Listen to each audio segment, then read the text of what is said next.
Hello, hello, hello. Well, today I'm gonna go talk about what people don't tell you when you get an apartment by yourself, what to expect, and what you should do in the process of moving into an apartment, and like everything that you have to pay for. All right, so for all the youngins that has never lived alone, possibly currently have roommates and did everything with roommates, you have to think about a lot more things when you're alone.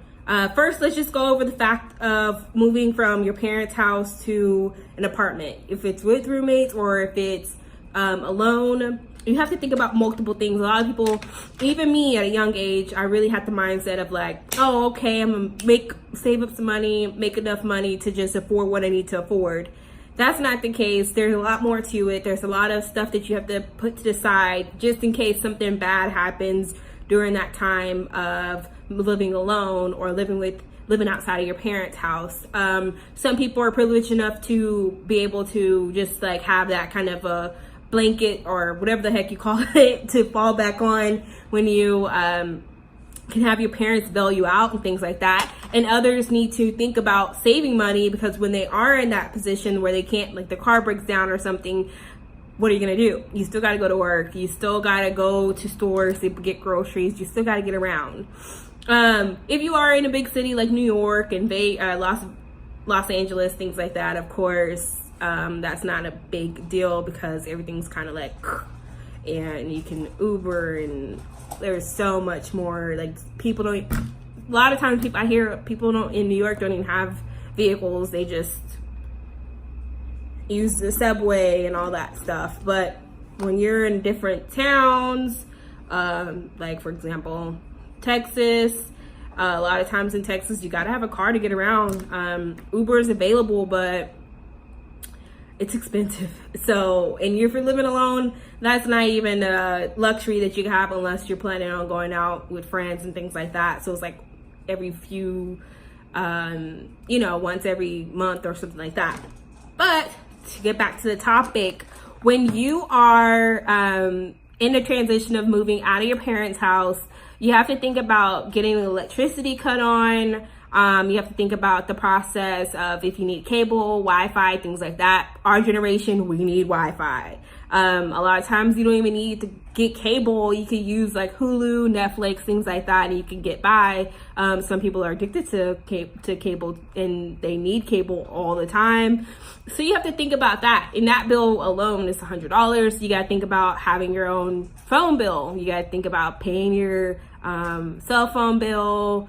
You have to put into the fact that you have your car note, you have your car insurance, you have your rent to pay. If you have a pet, you gotta pay for an extra fee for pets.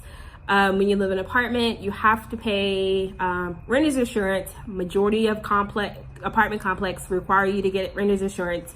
Can range anywhere from $10 to $30 a month, depending on what company you go through. You have to also keep in mind of the just small expenses. You got to think about your gasoline. You have to think about your food. If you're gonna cook a lot or if you're gonna eat out a lot, and then if you're eating out a lot, it's unhealthy. So it's like, well, I could just get fast food all the time, but then it's like 6 months later, you're like, shoot, now I gotta go on a diet. So the struggle gets real. When you're in the process of getting an actual apartment, it is so fun. Like I enjoy that experience of going to different apartment complexes and getting a chance to look through the different models and things like that. It's so much fun. A lot of times I spend a lot of my time going through different websites, seeing reviews, which is really important. And I didn't even think about that in my first couple apartments. That didn't even cross my mind. Like, look at the reviews of what people thought of the people that live there. It's really important. Some people can let you know, like, at night it's dangerous, or their car got broken into, or the apartment leasing office is very rude, things like that. Like, people will let you know in those in the reviews, like Google and Yelp and things like that. So it is really important to just read over those and see what you think.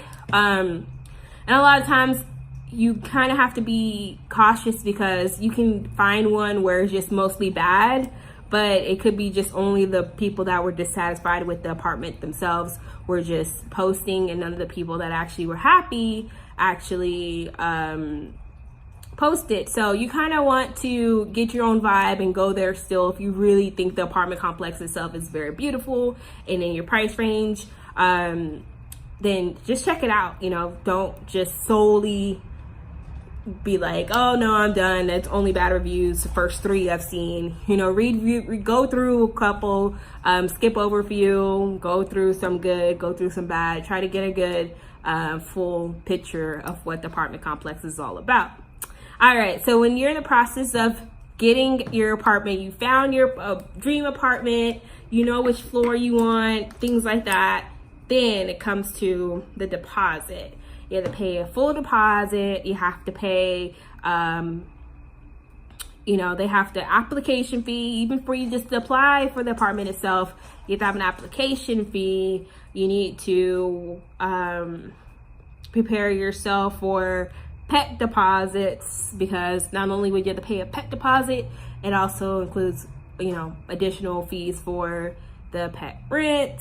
You have to pay for, some of them have an admin fee, and then some of it, some different actual properties are different. Some would just charge you like a $150 admin fee to get all that stuff processed, and some would just say this, if you pay this, it'll be non-refundable. You can pick and choose that, but they go over all that process, all of those different fees and all that when you're actually in the process of getting your apartment. But you have to keep in mind, when you are getting your first apartment, you have to pay all those fees plus your first month's rent. So it's not just like, oh, okay, I have to chunk up $350 to get into this apartment. It's like $350 plus the rent you have to pay for that month, just as that first day. Like if you move in in the middle of the month, you have to pay middle of the month, rest of that month of rent. And then on the first, you'll have rent to pay again. So you need to save up quite a bit of money. When you're looking for an apartment, make sure that the apartment's not above what you make per month. And of course, you won't even get the apartment if you make less than what your monthly rent will be, because they know. So they're gonna go through that whole process of trying to employment verification and trying to see how much you make at your actual job. So you got to be truthful on that application, completely be truthful. And so when you are actually ready, set, go, paid your fees, you have your money for your rent, things like that, try to get something that's not only going to be enough for like something that's going to be below how much you make per month, have enough where you're going to actually be able to save, quite a bit, not even like more than 100, but at least close to 100 a month to just set aside, because you'll have, like, if you're in Texas, you got inspection fees once a year, like inspections and oil changes that you got to do once a year. If your car breaks down, a tire goes out, you have to have that extra money for that. Holidays, you got to make sure you have saved extra money for holidays, because that doesn't change. People are like, people are gonna understand, like, oh, okay, I'm sorry, I know you live alone or you have rent to pay, but it's still the holidays. You want to be able to buy your parents gifts. You want to be able to buy your friends gifts. You want to be able to enjoy the holidays and buy gifts for people. And you want to also travel. If you are moving to a whole nother city than your family, you want to travel to that city. So put money to the side so you can have extra funds if something pops up, because every month will be different. Your light bill will be different every month. Your water bill that you have to pay for all the water you pay, some is allocated, which means that some of it's like all by the building, how much water water usage is by the building, or one's just per your actual unit itself. So your water bill will change. Of course, in the winter, it won't be as high for your electricity than it would be during the summer because you're trying to keep the AC on more.